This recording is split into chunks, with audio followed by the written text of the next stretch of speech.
Para sahabat Wirid Traveling with Jesus, salam jumpa dengan kami, Paulus Sunari dan putra kami, Juan de la Cruz Putra Gresario.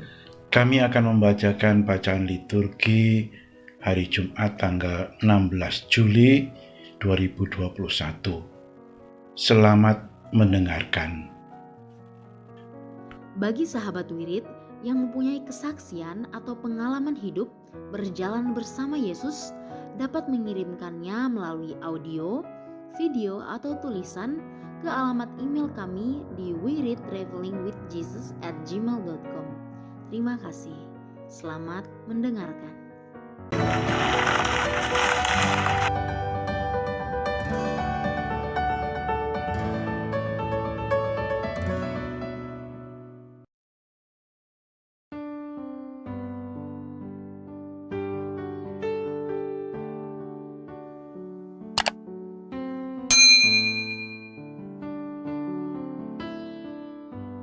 Bapak, Ibu, Saudara sekalian, selamat datang di channel Traveling with Jesus, teman baca Alkitab setiap hari bagi Anda semua. Bacaan kami ambil dari kalender liturgi Katolik. Mulai sekarang, Anda bisa mengakses bacaan yang kami bacakan dalam bahasa Indonesia, Inggris, dan Italia. Bacaan dalam bahasa Indonesia dan Inggris dapat diakses setiap hari Senin sampai dengan Sabtu, dan khusus bahasa Italia hanya pada hari Minggu. Selamat menikmati tayangan kami. Tuhan memberkati.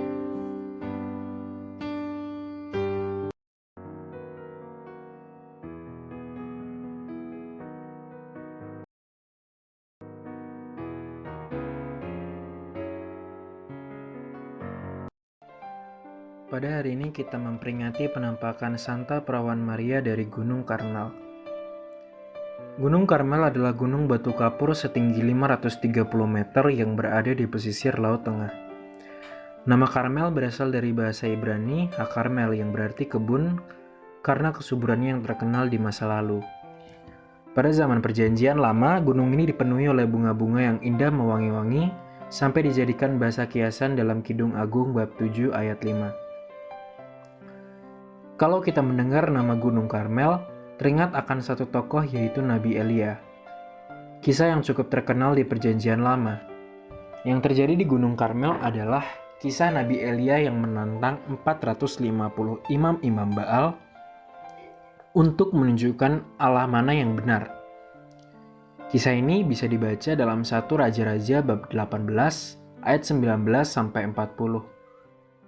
Nah, Nabi Elia ini pula lah yang menjadi bapa teladan Ordo Karmel serta yang memberi pertanda akan kemunculan Santa Perawan Maria.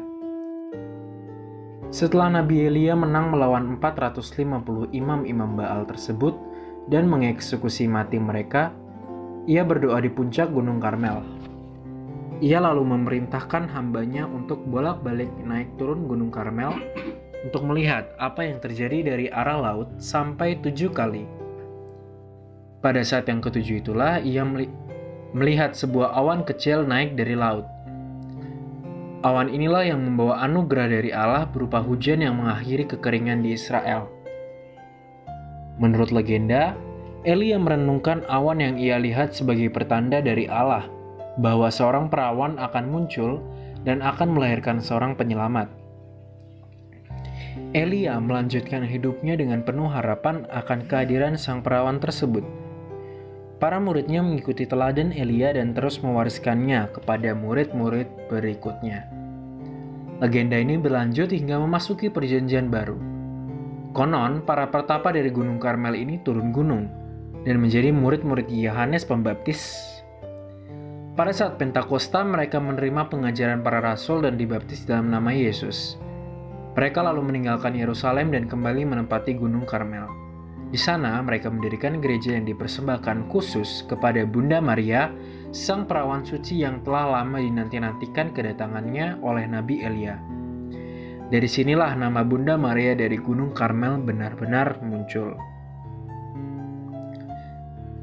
Kemunculan Ordo Karmel, saudara-saudara Bunda Maria dari Gunung Karmel. Dari catatan seorang pertapa Yunani, John Phokas, mengenai para pertapa di Gunung Karmel dan ikatannya dengan Nabi Elia, baru muncul pertama kali pada tahun 1177. Kemunculan para pertapa ini dimulai dari seorang tokoh bernama Santo Berthold dari Gunung Karmel. Meskipun mereka mendapat nama dari Gunung Karmel, namun Santo Berthold ini sebenarnya berasal dari Limoges, Prancis, yang pergi ke Gunung Karmel untuk berziarah mengunjungi gua Nabi Elia. Di sana, ia mengumpulkan para pertapa dari Eropa di seantero Palestina dan membentuk sebuah komunitas yang berakar pada semangat Nabi Elia serta devosi kepada Bunda Maria. Komunitas tersebut berupa komunitas Cenobit, sebuah tradisi hidup monastik yang menekankan hidup komunitas di bawah sebuah regula. Mereka membangun pusat mereka di Gunung Karmel dan mengkonsentrasikan kapel mereka kepada Bunda Maria pada tahun 1150. Karena kuatnya devosi mereka kepada Bunda Maria, mereka sampai mendapat julukan saudara-saudara Bunda Maria dari Gunung Karmel. Santo Brocard, penerus Santo Berthold, menulis sebuah regula yang menjelaskan bentuk komunitas mereka dan semangat mereka. Regula Karmelit yang dituliskan oleh Santo Brocard berisi 16 artikel. Komunitas mereka kemudian disahkan menjadi sebuah ordo pada tahun 1247 oleh Paus Innocentius keempat. Penampakan Bunda Maria dari Gunung Karmel. Tidak lengkap rasanya membahas Bunda Maria dari Gunung Karmel tanpa menceritakan tentang penampakannya. Penampakan Bunda Maria dari Gunung Karmel terjadi kepada Santo Simon Stock pada 16 Juli 1251. Saat itu, komunitas Karmelit harus pindah ke Inggris karena perang salib yang sedang memanas. Ternyata, di Inggris pun komunitas Karmelit ini juga ditindas oleh pihak-pihak yang iri dengan mereka. Menghadapi tantangan ini, Santo Simon Stock berdoa kepada Bunda Maria, dan doanya terjawab dengan penampakan Bunda Maria kepadanya. Karena Ordo Karmel berlindung di bawah Bunda Maria dari Gunung Karmel, maka penampakan ini disebut penampakan Bunda Maria dari Gunung Karmel. Tanggal 16 Juli yang bersejarah ini ditetapkan oleh Ordo Karmel sebagai Hari Raya Bunda Maria dari Gunung Karmel antara tahun 1376 dan 1386. Tanggal perayaan ini lalu disahkan oleh Paus Sixtus kelima pada tahun 1587. Uniknya, ada penampakan lain yang juga dikaitkan dengan Bunda Maria dari Gunung Karmel, yaitu penampakan Bunda Maria di Lourdes dan Fatima. Kok bisa? Di Lourdes, Bunda Maria menampakkan dirinya untuk yang terakhir kalinya pada tahun 16 Juli 1858. Ya, tepat pada perayaan penampakan Bunda Maria dari Gunung Karmel. Selain itu, dalam salah satu kesaksiannya, Santa Lucia menggambarkan penampakan Bunda Maria yang ia lihat. Aku melihat Bunda Maria mirip seperti Bunda Maria dari Gunung Karmel. Panjangnya sejarah Bunda Maria dari Gunung Karmel juga menggambarkan kepedulian Bunda Maria kepada kita yang tidak akan pernah sirna oleh waktu. Kita juga percaya bahwa Bunda Maria dapat menolong kita seperti yang dapat kita baca. Karena kasihnya kepada kita tak pernah pudar, kita yakin bahwa ia berdoa bagi kita di saat-saat penting dalam kehidupan kita, sekarang dan waktu kami mati. Selamat memperingati peringatan Bunda Maria dari Gunung Karmel. Para sahabat Wirid Traveling with Jesus, salam jumpa dengan kami, Paulus Sunari dan putra kami, Juan de la Cruz Putra Grisario, Kami akan membacakan bacaan liturgi hari Jumat tanggal 16 Juli 2021. Selamat mendengarkan.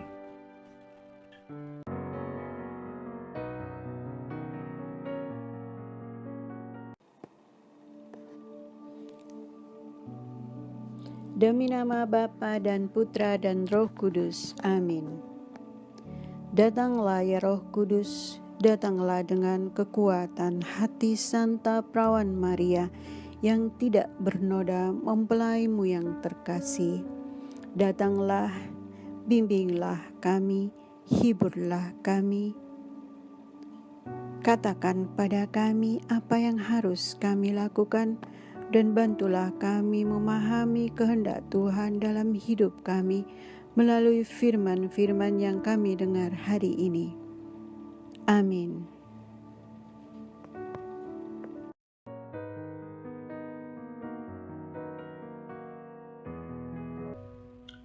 Bacaan pertama, bacaan dari kitab Keluaran bab 11 ayat 10 sampai 12 dan ayat 14.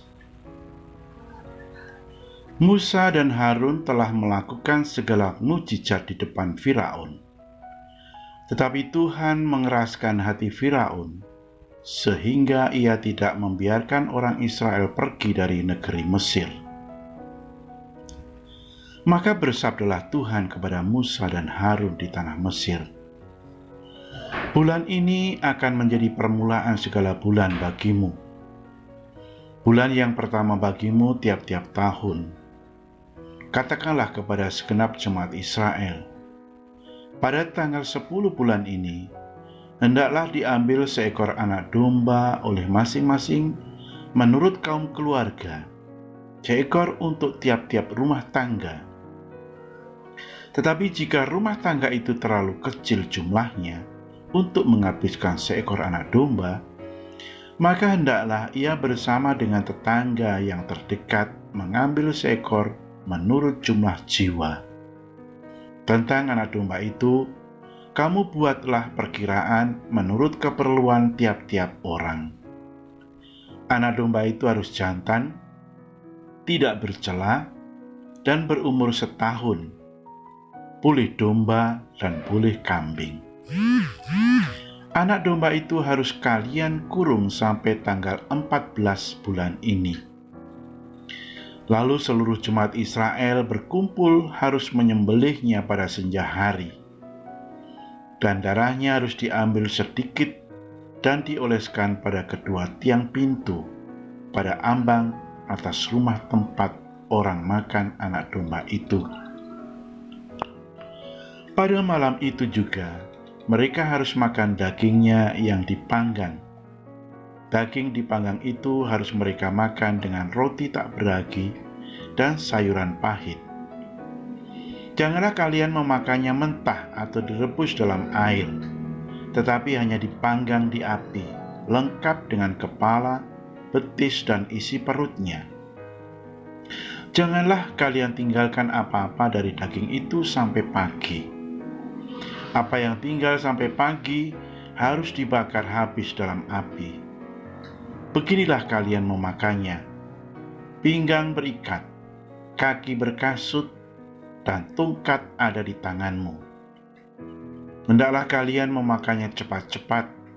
Itulah Paskah bagi Tuhan. Sebab pada malam ini aku akan menjelajahi negeri Mesir, membunuh semua anak sulung, baik anak sulung manusia maupun anak sulung hewan, dan semua dewata Mesir akan kujatuhi hukuman. Akulah Tuhan.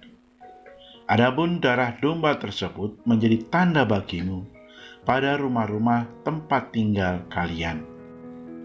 Apabila aku melihat darah itu, aku akan melewati kalian. Jadi tidak akan ada tulah kemusnahan di tengah kalian pada saat aku menghukum negeri Mesir. Hari itu harus menjadi hari peringatan bagimu, dan harus kamu rayakan sebagai hari raya bagi Tuhan turun-temurun. Hari itu harus kalian rayakan sebagai suatu ketetapan untuk selama-lamanya. Demikianlah sabda Tuhan. Syukur kepada Allah.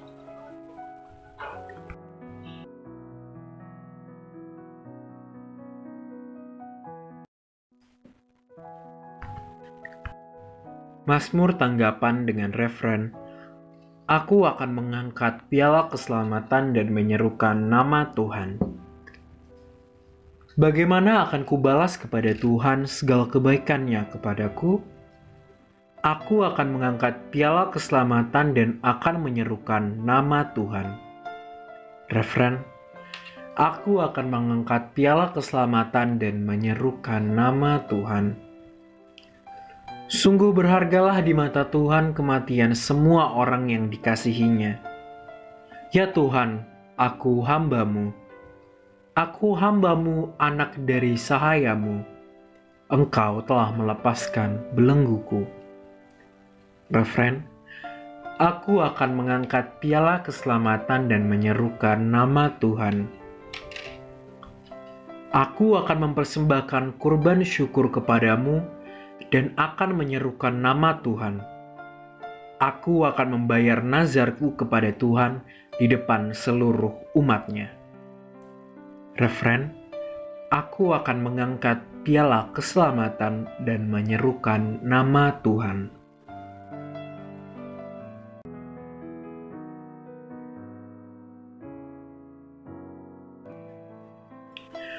Haleluya, haleluya,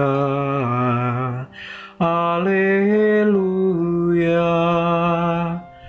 haleluya, haleluya, haleluya. Yang ku kehendaki ialah belas kasihan dan bukan persembahan. Haleluya, haleluya, haleluya.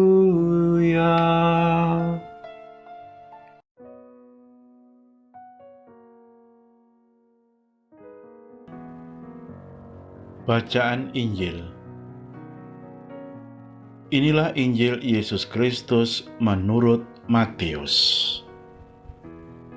Bab 12 ayat 1 sampai dengan 8.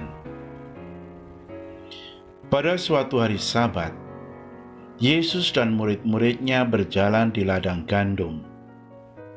Karena lapar, murid-muridnya memetik bulir gandum dan memakannya. Melihat itu berkatalah orang-orang Farisi kepada Yesus, "Lihatlah, murid-muridmu berbuat sesuatu yang tidak diperbolehkan pada hari Sabat." Tetapi Yesus menjawab, "Tidakkah kalian baca apa yang dilakukan Daud ketika ia dan para pengikutnya lapar? Ia masuk ke dalam bait Allah, dan mereka semua makan roti sajian yang tidak boleh dimakan kecuali oleh imam-imam. Atau tidakkah kalian baca dalam kitab Taurat bahwa pada hari-hari Sabat, imam-imam melanggar hukum Sabat di dalam bait Allah, namun tidak bersalah? Aku berkata kepadamu, di sini ada yang melebihi bait Allah. Seandainya kalian memahami maksud sabda ini, yang kukehendaki ialah belas kasihan dan bukan persembahan. Tentu kalian tidak akan menghukum orang yang tidak bersalah. Sebab Anak Manusia adalah Tuhan atas hari Sabat." Demikianlah Injil Tuhan. Terpujilah Kristus.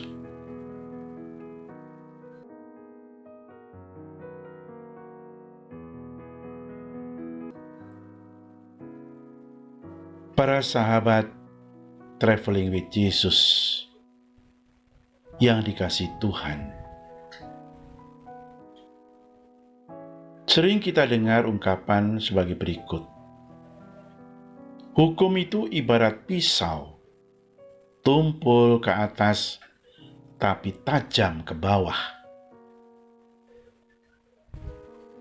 Ungkapan seperti ini muncul karena keprihatinan akibat dari keberpihakan hukum itu sendiri.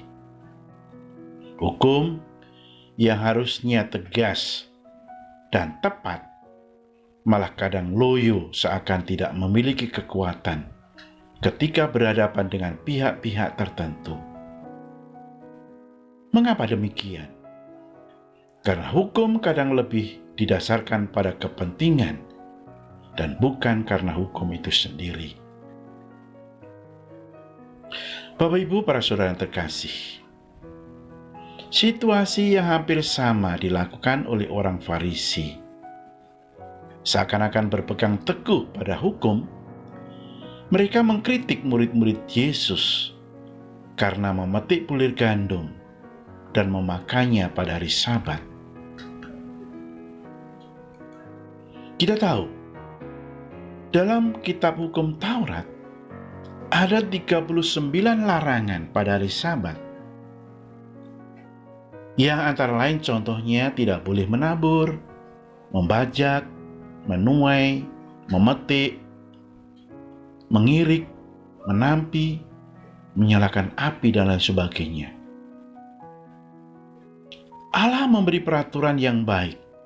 Setelah 6 hari bekerja, Allah memberi 1 hari untuk beristirahat.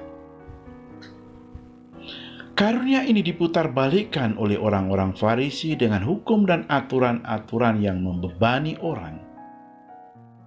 Bahkan, larangan-larangan itu masih dirinci menjadi 623 perintah. Hal ini menjadi kontradiktif. Yang seharusnya hari Sabat sebagai hari yang membebaskan, tetapi justru menjadi beban karena macam-macam larangan itu. Ini yang dikritik oleh Yesus. Sebagaimana bacaan Injil yang kita renungkan hari ini, yang ditekankan oleh Yesus di sini adalah bahwa segala perbuatan yang perlu dan tindakan belas kasihan itu diperbolehkan pada hari Sabat. Di sini Kristus menjelaskan bahwa perintah tersebut merupakan ibadah agama yang wajib dilaksanakan terus-menerus 1 hari dari 7 hari sebagai hari Sabat yang kudus. Dan ini bertentangan dengan orang-orang Yahudi, orang ahli Taurat, yang banyak hal diajar untuk tidak melakukannya. Yesus mempunyai sesuatu untuk dikatakan. Ia membenarkan apa yang para murid lakukan, meskipun perbuatan mereka itu merupakan suatu pelanggaran terhadap ketetapan hukum. Di sini, Yesus ingin menunjukkan bukan hanya kemunafikan orang-orang Farisi, tetapi kebusukan mereka ini. Yesus membenarkan tindakan para murid dengan menyebutkan peristiwa-peristiwa masa lalu yang dipandang baik oleh orang-orang Farisi itu sendiri. Yesus memberikan bukti mengenai sebuah contoh sehari-hari dari para imam yang juga bisa mereka baca dalam kitab Taurat, yang menurut kitab Taurat biasa ia lakukan oleh para imam secara terus-menerus. Para imam di dalam bait Allah banyak melakukan pekerjaan yang hina pada hari Sabat, seperti menyembelih, menguliti, dan membakar binatang-binatang persembahan yang jika dilakukan oleh orang biasa akan dianggap menajiskan hari Sabat. Namun hal ini tidak pernah dianggap sebagai suatu pelanggaran hari Sabat, karena ibadah dalam rumah ibadat mengharuskan dan membenarkannya. Ia membenarkan tindakan murid-muridnya dengan mengajukan 3 alasan yang sangat mendasar. Dan inilah inti renungan kita. Pertama, di sini ada yang melebihi bait Allah, Yesus katakan.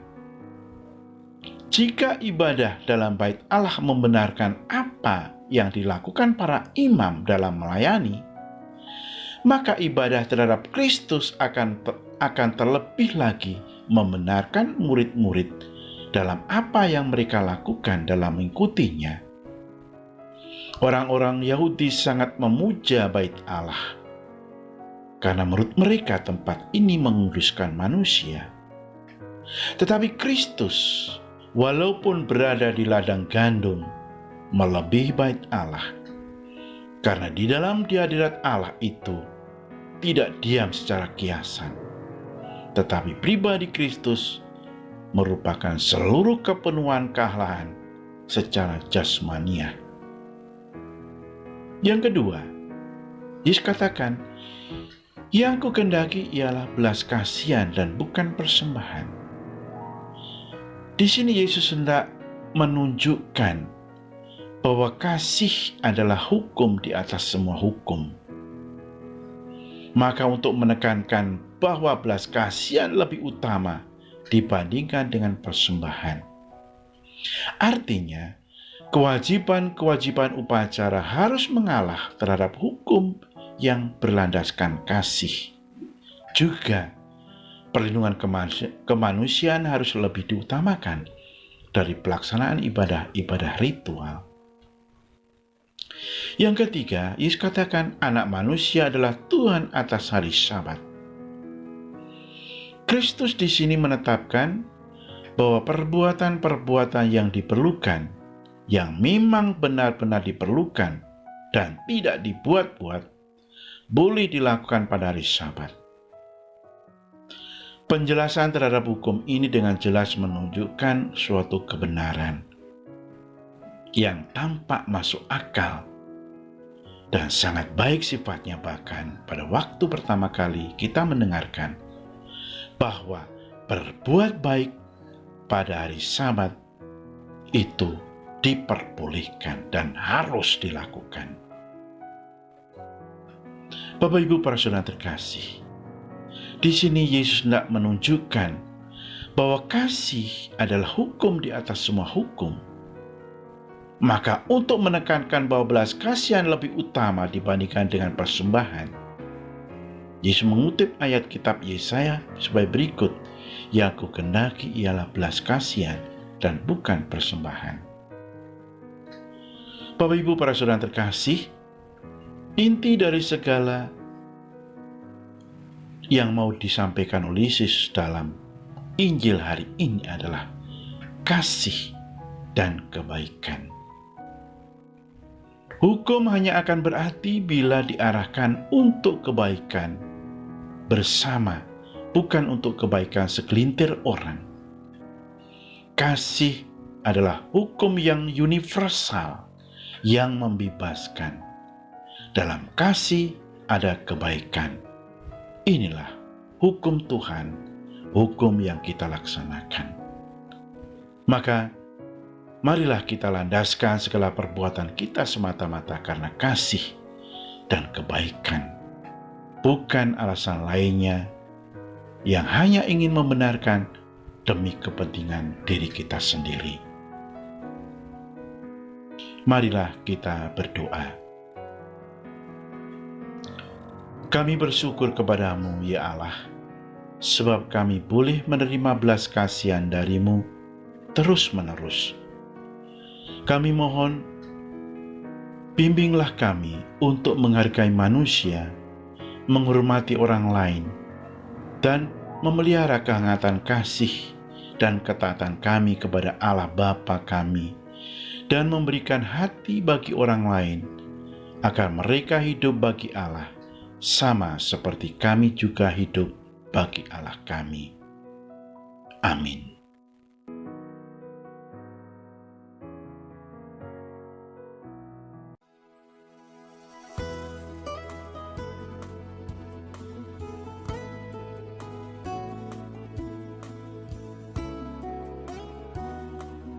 Doa Sili untuk dunia.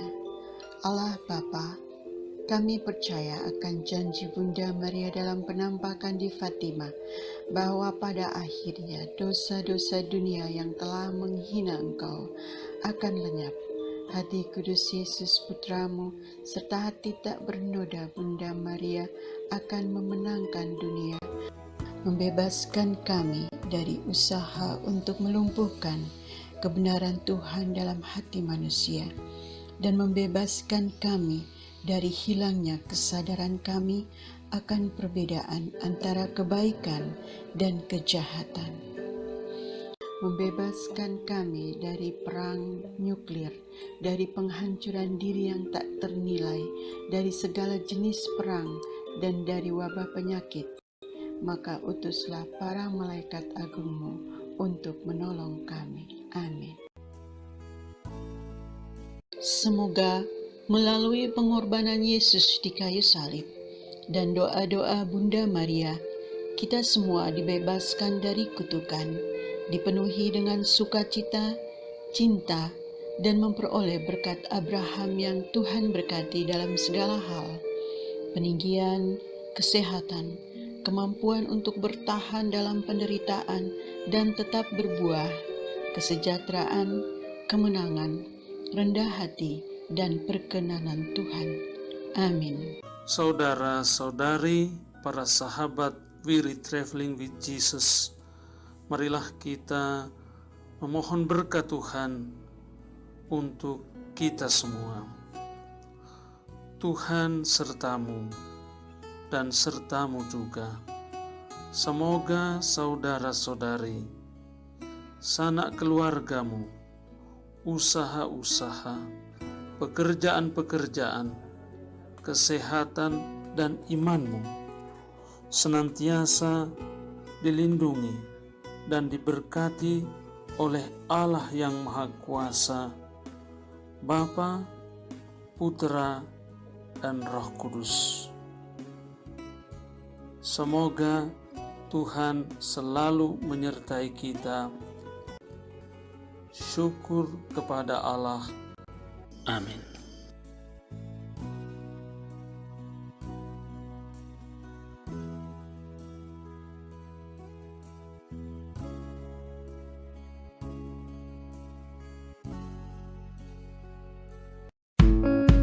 Demikian bacaan hari ini.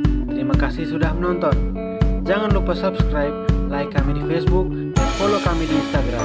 We Read Traveling with Jesus. Sampai jumpa lagi di video selanjutnya.